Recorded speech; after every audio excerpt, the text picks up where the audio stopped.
Hi Anjana, great to have you with us, and thanks for making the time for our students today. And I know that you are yourself an expert in children communication, so it's especially good to have you with us. And you already have that in your background when you speak today about the Reuters Institute digital news report from this year. So without further ado, maybe we can start your presentation, and then at the end of it we will, if I have any questions, maybe we can just have a little chat about it. Yeah, so over to you. Thank you so much for giving me this opportunity. I wouldn't consider myself as an expert, but I'm still someone who's still learning in the field and trying to understand probably most different interests of mine, which is a background in journalism and also a background in child rights. So hopefully I will be able to perhaps say a few things relevant to your audience today. But before that, I'll just first start with the main agenda for today, which is the Reuters Institute Digital News Report. I'll just give a very brief overview of the findings that we had for India this year. Just to talk a little bit, so just to start with a few information about what the report is all about. So first, the Reuters Institute Digital News Report is essentially a study to understand how news is consumed in different countries. And this is something that's done globally. It's been happening for the last 10 years. So 2021 is the 10th edition of the Digital News Report. And this year they have surveyed 46 markets across the world. And this is specific concerning India. This becomes very specific because this is the first time India is featuring in the main report. So that's something that's important.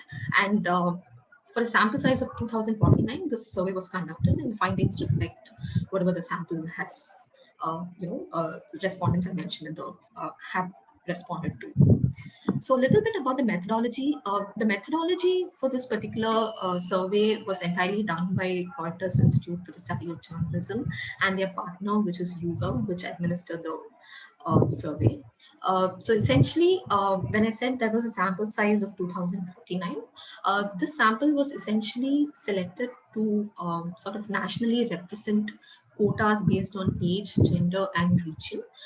For certain other markets, they've also included the criteria of education, but for India, they have not included that. Also, this was an online survey, and this was administered to the sample through YouGov. But there is a caveat here to say that the sample is not nationally representative and tends to lean towards a younger, English-speaking, affluent, and perhaps an educated audience. Also, we must remember that this also represents a very small portion of population.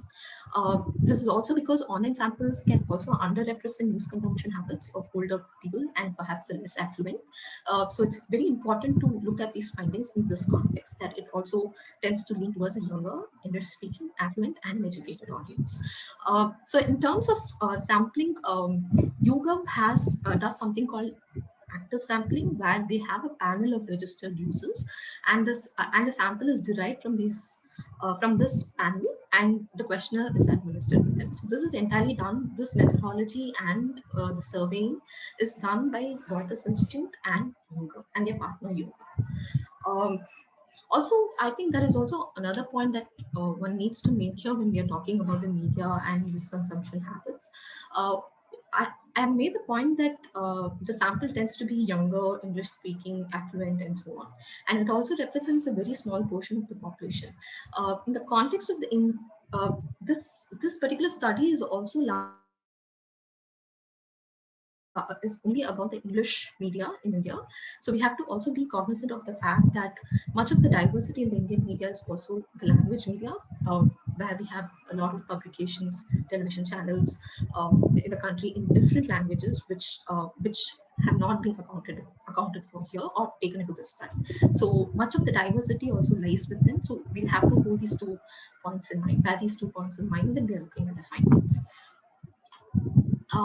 Just to give a brief understanding of the main findings from the report. So this is just a graph to show the weekly reach of offline and online news brands in the country. And from this, a general idea that you get from seeing these graphs is that TV brands, particularly also not just particularly, including public broadcasters, seem to have a higher viewership in the offline brands than the legacy print brands. And also, print, TV, radio brands in the top of the list also have high viewership or readership than the top online brands. This is in some sense to say that one, TV brands have a higher viewership. When it comes to offline brands, TV brands seem to have a higher viewership than legacy print brands. And also, in general, offline brands seem to be having more viewership or readership than online brands. That's the larger point that I'm trying to make here. Also, one other standout uh, thing that you can make out from this graph would be that Republic TV and its online platform seems to have a significant viewership, and this has improved since the last survey, and perhaps this is indicative of a certain popularity of its ideological leanings in some sense. So that is another important point that you can make out from this particular graph. Second is the sources of news. I think this is quite an interesting finding, just to say that one, when you look at the sources of news and the device, there are two categories here. One is the sources of news, and the other being the devices for news. So in terms of sources of news, you can find that people tend to use more than one source of news. So for instance, you have television having a 59% of respondents saying they look at television as a source of news. 50% say they look at print, 82% say they look at online, and 63% say they look at social media. Now, there is also something that I would like to point out here. When we are talking about online, we are also talking about social media included within it. And just social media is 63%. So this also shows that online is a significant source of news for our respondents. Um, we must also be particularly, you know, we must also make sure, we must also understand here that when we are saying online and we are also saying social media, these can also represent the online presences of your traditional print or TV brands. It's a mix. It can also be digital only platforms, it can be online platforms of legacy brands. So it's a combination of all these news sources. Another point that we can make here is that TV continues to remain a popular source of news, which is 59% of the respondents have said that they look to TV as a source of news. Um, Perhaps the reason that people tend to use more than one source of news may also be that they want to ensure the authenticity of news. That could be a possible reason why they're going to more sources of news. In terms of devices, also we can see that in some sense people also tend to use more than one device to access news. So perhaps there's a combination of platforms here in terms of accessing news, wherein people don't just restrict themselves to perhaps looking at say their smartphone for news. So they read news from their smartphones, they read news from their computers, and they may also read news from their tablets, which is perhaps a very small portion, but still. So there are they also use multiple devices to source news. So these are the two larger points that I wanted to make from these two graphs. Next, when it comes to social media platforms, yeah, I had already made this point about online being a source for news, including social media. And I said 82% use online sources and 63% use just social media. And among social media platforms, WhatsApp and YouTube are the most popular, with nearly 53% of them taking their news using these platforms for news. Now, one of the one of the concerns here would be that social media platforms, which have a largely user generated content, can also raise concerns of misinformation. I'll try to contextualize that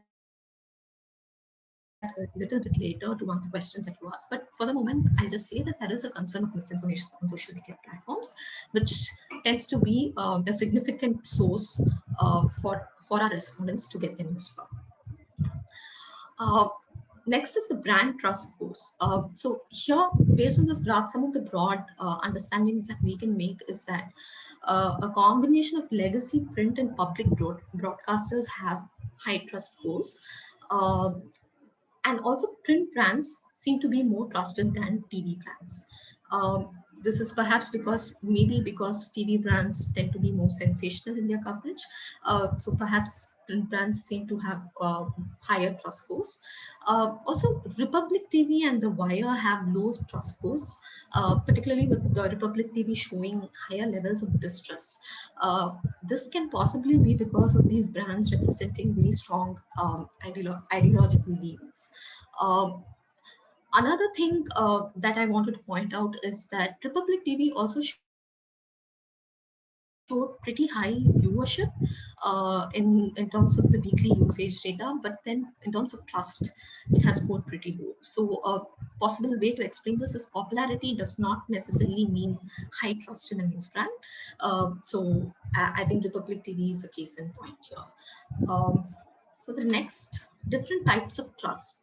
Uh, so India ranked 31st among 46 countries that were surveyed in this particular study, and from what we could find out, it shows that 38% trust news overall, 45%, which is again less than half, trust in the news they use and also the news that they search, and 32% trust the news in social media platforms. Uh, so one possible inference that could be made here is that the general trust in news in the country is very low. This again with a caveat that we are not looking at language media, and we also have a highly our respondents tend to be younger and more affluent and more educated. A little bit more on trust and findings. This being that multiple sources of news or multiple sources of devices to source news perhaps also indicates a tendency to seek more information, particularly in this last year when there has been a public health crisis and when there has been very little information available. Maybe that could explain why people are looking at multiple sources for news and also multiple devices to look at news.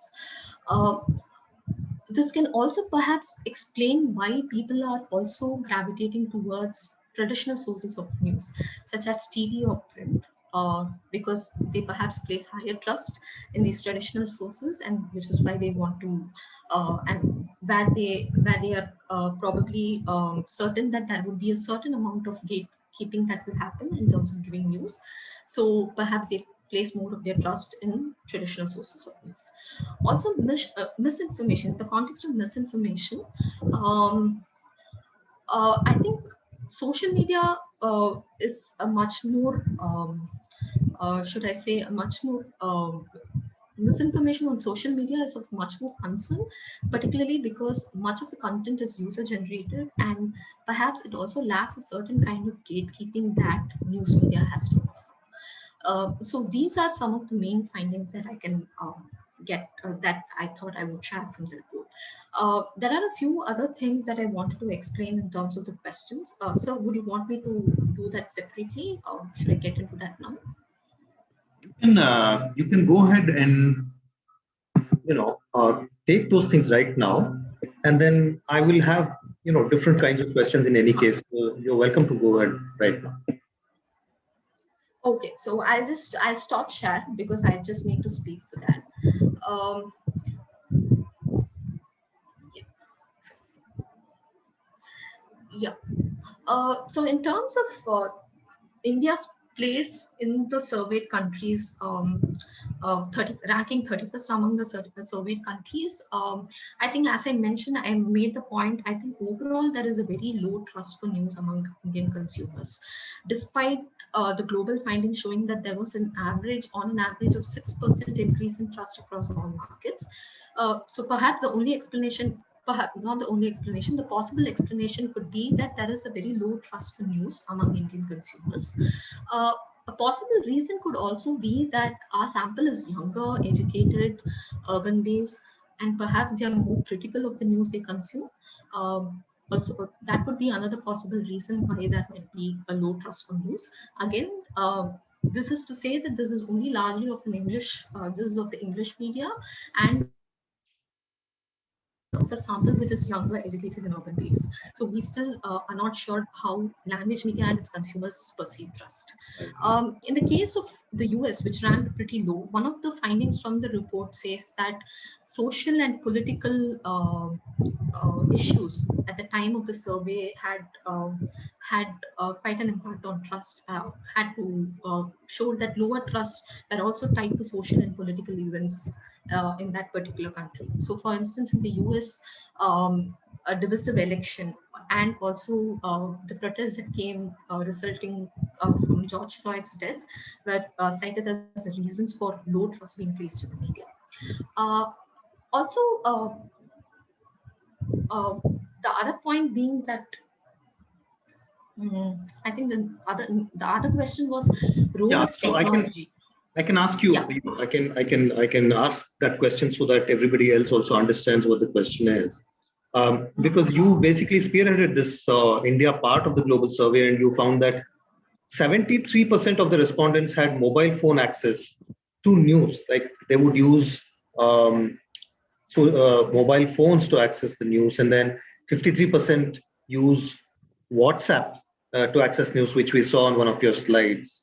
How do you interpret the role of technology in media consumption, and especially the smartphone? Because that is, the global study also has reported that India is one of those countries where smartphones, uh, people seem to consume. I mean, the penetration of smartphones is so much, and probably that's one of the reasons why they access news more here. Um, and because the smartphone integrates news platforms, for example, on a smartphone, you can also find WhatsApp, you can also find The Wire, you can also find Republic TV, you can find everything, Times of India. So you can find all the media platforms, all the kinds of media platforms on your smartphone. And therefore, can we even, so what does that mean, Anjana? Okay. One thing is, in terms of internet access and in terms of smartphone used to access internet, I think in India it's been largely aided by very cheap mobile data packs and also cheap mobile handsets that have come into the market. So today, I think for a very small sum, I can get a mobile device that will enable me to access the internet as well as access different sources for news or different sources of information as such.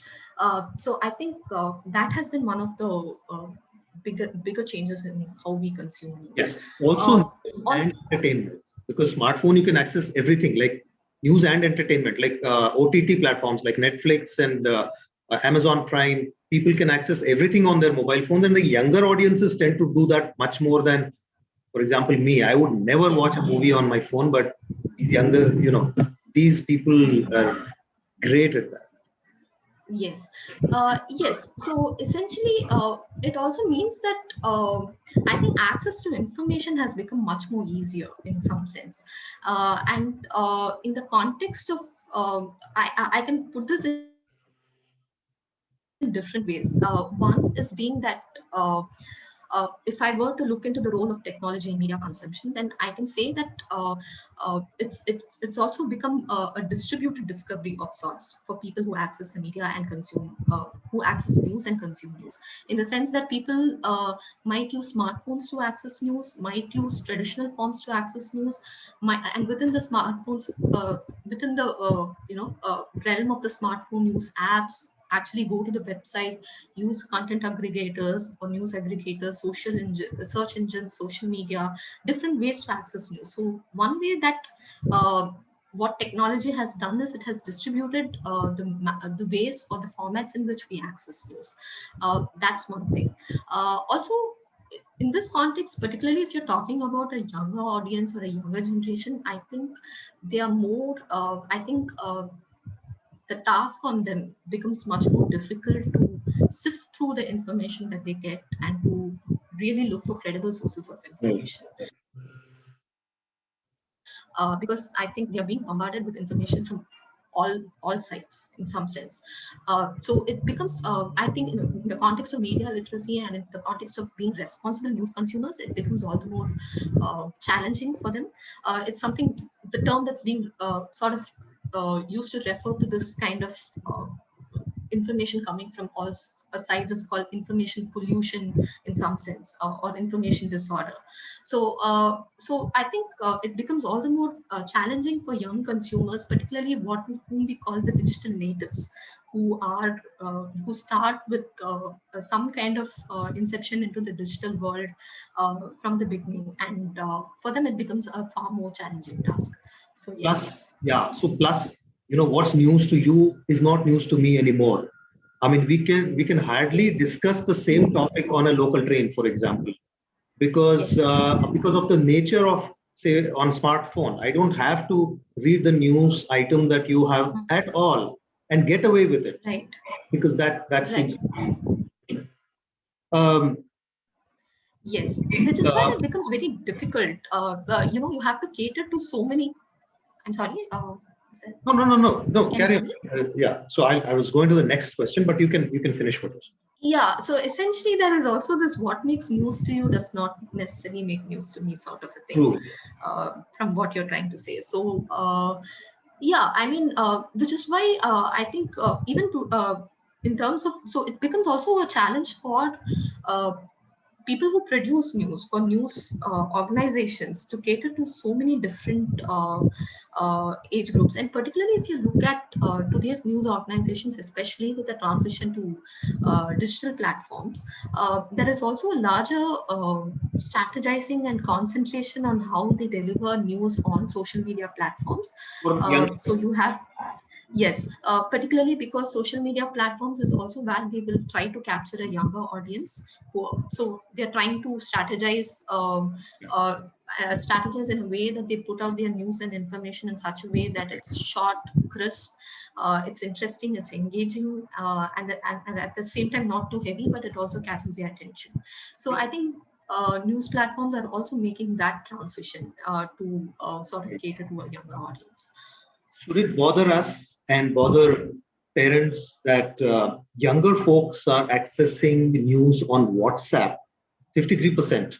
And is there any indication at all in the study that it is, younger folks have now realized, have become more media literate, and they have realized what happens on Mhm. WhatsApp, and they consume messages. I'm deliberately using the word messages here and not news, because if I Mhm. if I consume a message, am I more prone today to go back and verify that message online, for example? Is there any indication at all?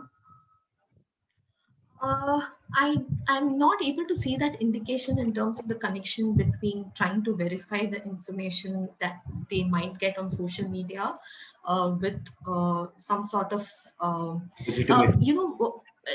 one thing is that they're using multiple sources to access news. Perhaps there is a tendency to verify what the kind of information that they get on social media platforms on other legacy and trusted sources of news. But I think we need to study this further to really say something conclusive out of it. Right. But yes, I think it is a point of concern for not just young people, but also I think generally that we are also More consuming more for of our older news on people. social media platforms.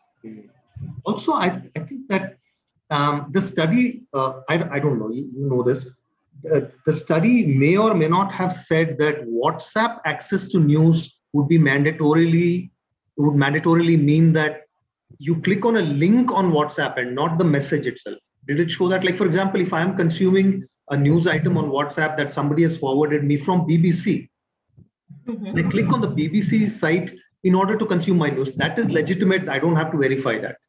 But if my friend in Timbuktu sent me something saying that there is a war in Timbuktu, and I have to verify that online and find that nobody else is really talking about it, then I will suspect that.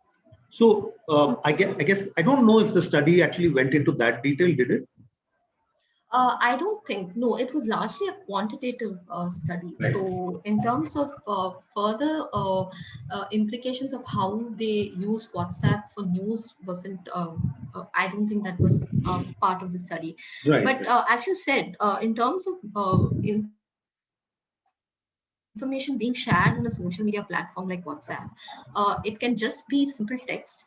It can just be a video which can be edited or altered, coming from a trusted source, but can also be edited or altered to sort of mislead the viewer.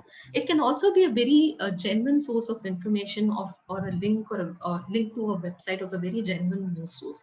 So there are different ways in which this news comes on social media platforms, and I think that's where one needs to be very careful in terms of how we read that news, how we consume that news, and also how we share that news. I think that's very important. So you talked briefly about the pandemic and how media consumption itself may have changed, but largely that it was a qualitative change. It looks like that people are looking for trustworthy news now because their lives matter. Their lives depend on what the media tells them. It seems, right? How are people? I mean, was there a kind of a? Is there any linkage that you could find that could tell you that people are trusting the media more or legitimate sources of media more? When I say legitimate, I'm talking about the BBC and the registered platforms of news. Is there any indication to tell you this change that may have happened in the consumption of news that people? Uh, One thing being that high viewership of legacy platforms, of legacy news brands, and also high trust scores of legacy news brands may be an indication that people are moving more towards these sources for information or news. Also, in the context of the pandemic, when there is very little information and when it has health implications on practically all sections of the population, and also in the initial phases of the pandemic, when there was very little information available, Right. a sort of an information vacuum that was there, because there was a lack of not lack, but there was not any immediate understanding of what the implications of this virus could be, how did it behave, and so on and so forth.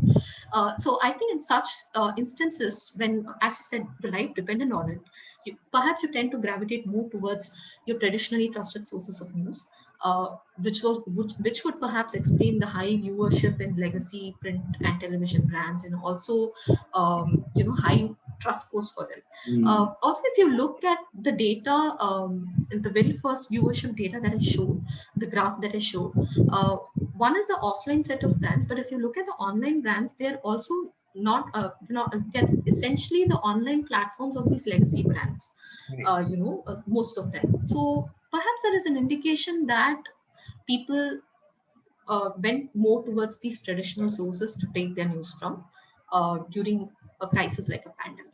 In fact, what you also said was very important in terms of opinionated brands like The Wire and Republic. The Wire being a new news portal by Siddharth Varadarajan, and Republic, of course, being the Arnab Goswami promoted, very right wing, very pro BJP kind of a platform. The Wire being very, very anti, well, let's not use the word anti, that's more pro left almost kind of a platform. And then everybody else falls somewhere in between. You could almost say these are the two extremes, and then everybody falls in between. What I was very amused by almost is the low trust but high viewership of these, or high consumption of these brands, right? So I was wondering then, what is the purpose with which people are actually viewing news?